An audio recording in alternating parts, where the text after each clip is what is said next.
What up, everybody? Welcome back to Unplugged and Uncut, the new source for sports news and entertainment. And today we're going to get into my San Antonio Spurs season review as the Spurs finish up their season 34-48 and did complete their playoff game today in a loss to the Pelicans. The Pelicans came out blazing hot with Brandon Ingram, CJ McCullough, but we're not here to talk about that. We're actually here to talk about the whole season and recap that and what we feel about the season, the overall grade, and things like that.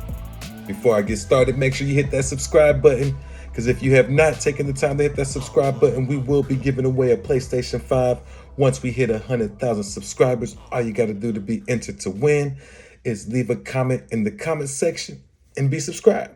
That's it. But without further ado, let's get into the San Antonio Spurs as they finish up 10th in the West, the Wild Wild West. Now, it was another losing season, and man, we were not even close to 500.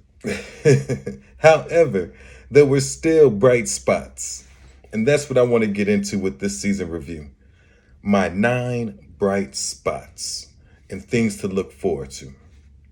So number 1 on my list is DeJounte Murray continued ascent, his all-star season, and his ability to just keep getting better and better. If you haven't noticed, towards the end of the season before, he came down with that little sickness or illness. I'm not sure exactly what was going on there, but it was reported he was ill. DeJounte Murray was hitting 3-point shots at a high clip. He was just balling out of control. So definitely was pleased to see DeJounte Murray's growth, his overall play, and production. His ability to lead this team into the future looks bright, and which it leads me into my second point. Even though it didn't show itself in this game, Keldon Johnson's 3-point shot and his increased scoring. Now, he still put double digits up, but he did go 0 for 5 from the 3-point land. But overall for the season, he shot right around 40 to 45% almost all season, somewhere in between there. And that's highly impressive. Keldon was not known as a 3-point shooter, so you could tell he is putting in the work. And you gotta love that. The number 3 point I want to make is actually very demonstrated in this last game, and that is Devin Vassell playing against NBA starters and proving that he belongs in the NBA. He's getting better with his defense. He's already got the instincts, the capabilities. He's just getting his position right on point. And that team help defense right on point. So you can see the growth there. You also see the growth in his offensive game and being willing to take more shots and lead the team in shot attempts. I'm not sure how comfortable Devin Vassell is at leading the team in shot attempts. He's comfortable with getting the most points, but he usually doesn't take the most buckets. So let's watch that. I definitely was impressed with his ascent into the starting lineup after the Derek White trade. But definitely Devin Vassell, a bright spot.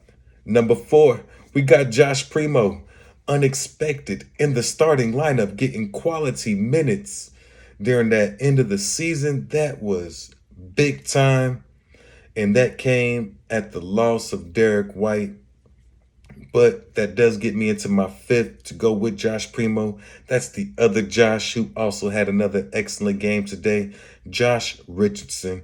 His 3-and-D helped ease the loss of Derek White. It helped push the team into that play-in tournament. I actually think they should call the play-in tournament the first round playoff tournament. That way that game actually gets some type of credit. Right now, the play-in tournament, all the points you score, it doesn't count towards the playoffs or the regular seasons. It counts towards a paycheck because they get paid, but the stats ain't really going to any direction right now. So they might as well just label it as the playoff tournament. I don't know why they call it the play-in, but I do know why. But for stat purposes, I'm not sure why they went that route, knowing that players want their stats to count somewhere. If I'm playing in the game, I want those stats to count. So maybe eventually they have a bracket only for the play-in stats. And we'll see who has the most play-in stat points of all time. Playoff points. Oh man, play-in tournament. My bad, y'all. But anyways, Josh Richardson helped us get to that point. And that brings me into my 6th point, which is Greg Popovich setting the record, the all-time win records. Even though it was a down year for the Spurs for a lot of it, and they were only able to scoop up 34 wins, which is higher than a lot of people predicted, Pop does set that record.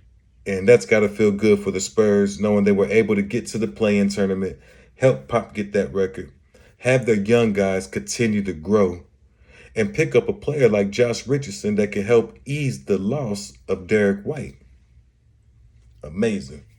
All right, so the next thing I want to get into real quickly is Zach Collins, number 7, staying healthy and continuously getting better with each game. You can see his confidence in his body is picking up. And Zach Collins for the Spurs is a big pickup.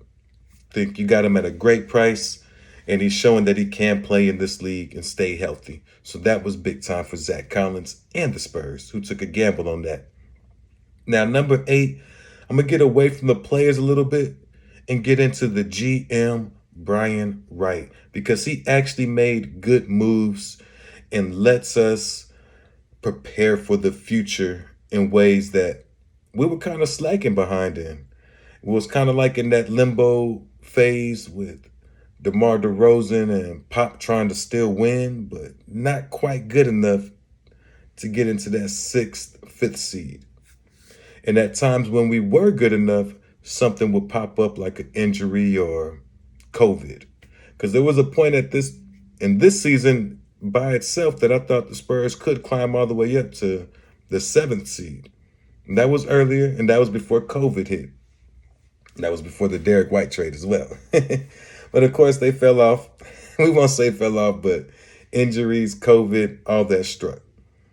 So the GM, Brian Wright, made good moves that helps prepare us for the future in ways that the Spurs really haven't. They'll go into this year's draft with 4 draft picks, the number 9 pick, 2 in the 20s, and the 38th pick. That is not bad. And that gets me into my 9th point as well. With this season, you had the best of both worlds. You had the team playing for something and fighting to get to that play-in tournament and fighting to get better while also still getting access to that number 9 pick. The number 9 pick is very important. Would have been lovely to get that number 7. Makes it better trade value if you're trying to move up higher into the draft. But still, falling inside the top 10 is really good, especially with the amount of picks that you got this year and having all your picks moving forward if that's the route you're going to try and get your team better. So number 9, they had the best of both worlds. Good draft pick and a good fighting season. Now, overall, I have a hard time grading this season. I want to give it a B+ or A-. I can't give it an A+ because I want to win. And I can't give you an A+ for 34 wins. So overall, I still think it was an A- or a B+ type of season because they were able to get the best of both worlds and accomplish some of their goals. Getting an all-star on the team, you got that. DeJounte Murray getting better, one and the same. Keldon Johnson's growth, Devin Vassell, Josh Primo, your big players that you've invested high stock or high draft stock into, Primo and Vassell starting to shine and getting that experience. So that's why I give it a B+. You were able to get a lot of things accomplished, and you come out of this season ready to attack next season to try and be a true playoff contender. Not a play-in team, but let's try and shoot for that 6th spot, that 5th spot, and start working our way up in the Western Conference so the Spurs can get some respect and some love. That might have been the first game the Spurs was on national TV this year, the play-in game. And that's ridiculous. Can we get some love, baby? Can we get some love? But that's all I got, y'all. I just wanted to get into my Spurs season review, the grade, that B plus or A minus. If you're somewhere in there, I'm with you. If you give it a little bit lower grade, let me know in the comments. That way I can see if I agree with that as well, because I can see you go a little lower. But the Spurs is my team, so I'm going to give them a B plus. Because we got goals accomplished. That's right. We got some things accomplished. And we're set up for the future. And that is good. Also, speaking of the DeJounte Murray one more time, he might be in the running for most improved player. Don't be surprised if he gets some votes there. Very good chance for DeJounte Murray to definitely get some votes there. But I'll be checking the comments to see if everybody disagrees or agrees with my 9 points on the Spurs season review and why I give them a B plus or A minus depending on how you flip this script. But your boy out. And make sure y'all check out next week's draft breakdown as we go through my top 10 prospects. We did get that video finished and chopped up into individual videos. So that will be releasing soon. Have a great day. Peace.